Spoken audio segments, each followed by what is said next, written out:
2020, August 31st, 7:47 a.m. Napoleon spent the night in the King's Chamber period, although there's some cross documentation saying he did and did not do that period, but that's not the point, period.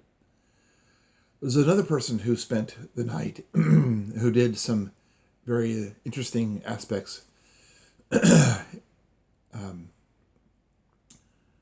Aleister Crowley and some of his amours also spent time in the night in the Khufu Pyramid, the King's Chamber, and performed various and assorted things that they did, period. One of those people was Miss Pearson. I'm trying to remember, I think her name was Paulina Pearson. She also did performed some of those same rituals and such in Paris, period.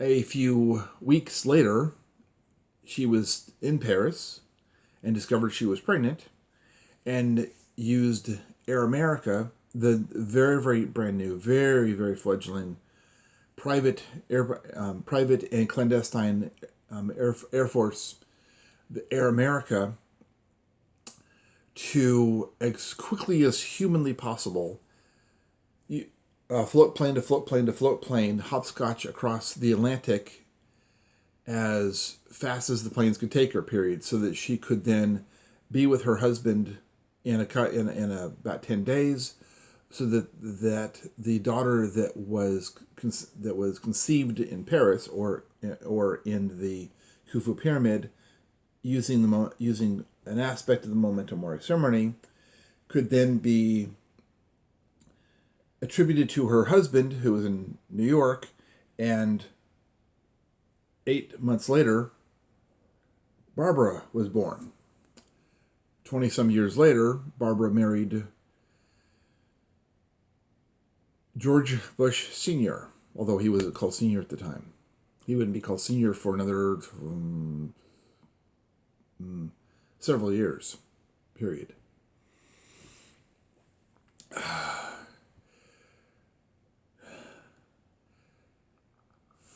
Which would, that stuff, the Memento Mori ceremony, explains why, in part, Senior and Junior became attained the office that they were able to obtain because of that.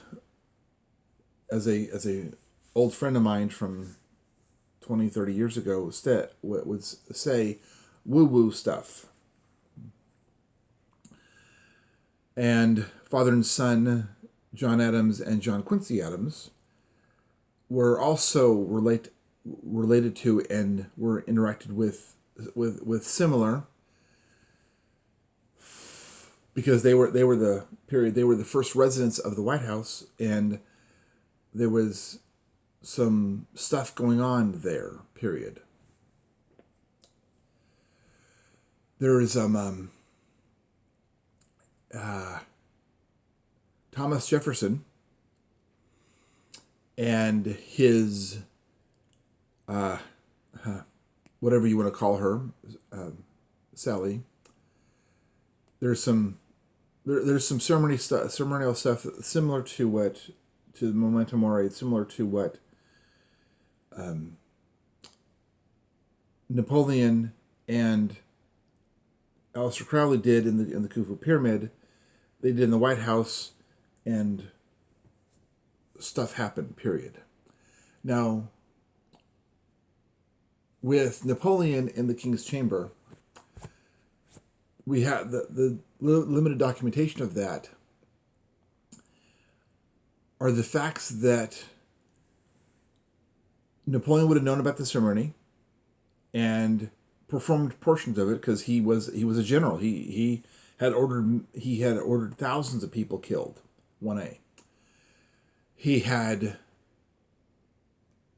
Josephine was married before, and so there was some other stuff that went on. So Josephine and several of his other lovers, 1B. And then he was emperor, so therefore 2. There you go.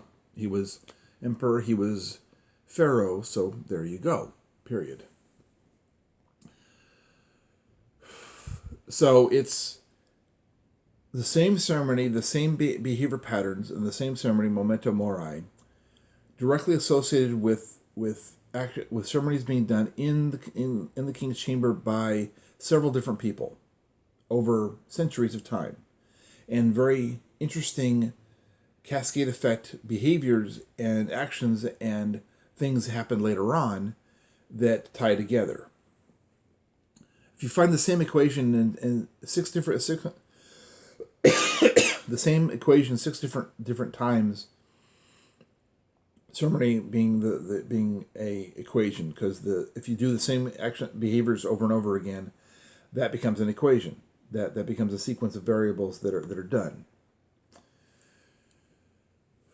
Period. This ceremony is interesting.